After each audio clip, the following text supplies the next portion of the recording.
नमस्कार दोस्तों, कैसे हो? सब ठीक होंगे। तो आज शुरुआत करते हैं हम हिंदी साहित्य के इतिहास को, जो कि हर एग्ज़ाम में इम्पोर्टेंट है। जहाँ हिंदी साहित्य का इतिहास है आता है, तो शुरुआत करते हैं। पहले देखिए, ट्रिक के माध्यम से समझाऊंगा, एक बार इस वीडियो को पूरा देखना। हिंदी साहित्य का इतिहास, इतिहास क्या होता है? अतीत के तथ्यों का विश्लेषण, यानी इतिहास के तथ्यों का वर्णन विश्लेषण जो क्रमानुसार किया जाता है, उसे क्या कहेंगे? इतिहास कहेंगे। और साहित्य क्या होता है? मनुष्य के सामाजिक और सांस्कृतिक जीवन का विश्लेषण ही साहित्य कहलाता है। तो ये दो परिभाषाएं दोनों याद रखना। इतिहास क्या है?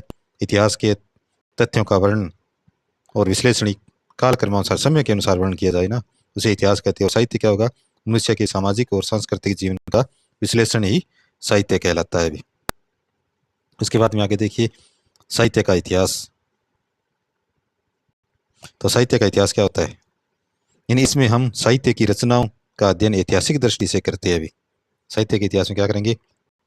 हम साहित्य की जो रचनाएं होती है उनका इतिहास की दृष्टि से हम इसका अध्ययन करेंगे। अब देखिए, इतिहास में कुछ महत्वपूर्ण परिभाषाएं हैं। कार्लाइल, यानी कार्लाइल की परिभाषा देखिए, क्या होता है? इतिहास एक दर्शन है जो दृष्टांतों के माध्यम से शिक्षा ग्रहण करता है। तो ये इसकी परिभाषा है। यानी इतिहास एक दर्शन है जो दृष्टांतों के माध्यम से शिक्षा ग्रहण करता है। समझ के होंगे। अब दूसरी परिभाषा देखिए, विको, विको टर्मरिक, यानी विको का संबंध क्या है? मतलब इसका संबंध न केवल अतीत से बल्कि वर्तमान से भी है। तो ये विको की परिभाषा है। तीसरी एकांत की परिभाषा क्या दे रखी है? सृष्टि का ब्रह्म विकास प्रकृति के आंतरिक विकास प्रक्रिया का प्रतिबिंब है ये। यानी सृष्टि का जो बाह्य विकास है, ये विकास नहीं है, विकास है, प्रकृति के आंतरिक विकास प्रक्रिया का प्रतिबिंब है भी। अब हिंगल क्या कहता है? हिंगल क्या कहता है? इतिहास केवल घटनाओं का अन्वेषण संकलन मात्र नहीं है, बल्कि उसके भीतर कार्य कारण श्रृंखला भी विद्यमान है भी। ये ध्यान रखना भी। अब उसके बाद में, अतः इतिहास का संबंध अतीत काल से होता है। इसमें केवल वास्तविक या यथार्थ घटनाओं का ही समावेश होता है भी। अब समझ गए होंगे बात। इतिहास क्या होता है? अतीत मतलब बीते हुए काल का ही वर्णन होता है। इसमें केवल वास्तविक और यथार्थ घटनाओं का ही समावेश किया जाता है। अब आगे देखिए, दृष्टिकोण है इतिहास के कुछ, यानी इतिहास का दृष्टिकोण है वो भारतीय दृष्टिकोण है। आदर्शवादी दृष्टिकोण माने तो आध्यात्मिक है, और पाश्चात्य दृष्टिकोण है वो यथार्थवादी मानते हैं भी। यानी इतिहास का भारतीय दृष्टिकोण आदर्शवादी आध्यात्मिक दृष्टिकोण माना जाता है, पाश्चात्य दृष्टिकोण यथार्थवादी दृष्टिकोण है ये।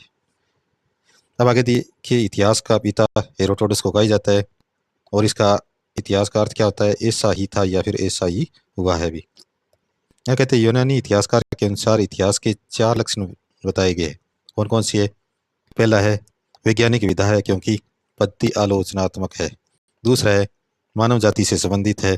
तीसरा, यह तथ्य और निष्कर्ष प्रमाण पर आधारित है भी। चौथा है अतीत के आलोक के भविष्य पर प्रकाश डालता है। यानी यह इतिहास है वो अतीत के आलोक, यानी अतीत के प्रकाश पर, आलोक में भविष्य पर प्रकाश डालता है भी। ये आगे क्या होने वाला है, नहीं इसके आधार पर। अब आगे और देखिए, तेन क्या कहता है भी। तेन विद्वान के, यानी फ्रेंच विद्वान, तेन कौन है? फ्रेंच विद्वान के अनुसार साहित्य की विभिन्न प्रवृत्तियों में 3 मूल प्रवृत्तियां या मुख्य प्रवृत्तियां, 3 प्रकार के तत्व सक्रिय है। पहला है जाति हो गया, वर्ण हो गया, क्षण विशेष हो गया। ये तो तेन के अनुसार माने गए 3 तत्व सक्रिय होते हैं। अब हडसन क्या कहता है? हडसन ने 5 तत्व बताए गए, यानी आलोचना करते हुए हडसन क्या तेन की आलोचना करते हुए कहते हैं कि इसमें कृतिकार के व्यक्तित्व और प्रतिभा की उपेक्षा की गई है। यहाँ 3 तत्व बता दिए गए, लेकिन इसमें क्या 2 चीज उपेक्षा की गई है? वो क्या है? व्यक्तित्व और उसकी प्रतिभा की उपेक्षा की गई है। यानी तेन ने उपेक्षा कर दी है इसकी। एक नोट याद रखना, ये कहते हैं जर्मन चिंतकों ने साहित्य इतिहास की व्याख्या युग चेतना को सर्वाधिक महत्व दिया गया। ये कई बार प्रश्न आ जाता है, जर्मन चिंतकों ने किस साहित्य चेतना को किसको वर्ण दिया गया? तो युग चेतना को अधिक महत्व दिया गया है। अब हडसन ने 5 तत्व माने। कौन कौन सी 5 तत्व माने हैं? देखिए, पहला है सर्जन शक्ति, दूसरा परंपरा है, तीसरा वातावरण है, चौथा द्वंद्व है, पांचवा संतुलन है।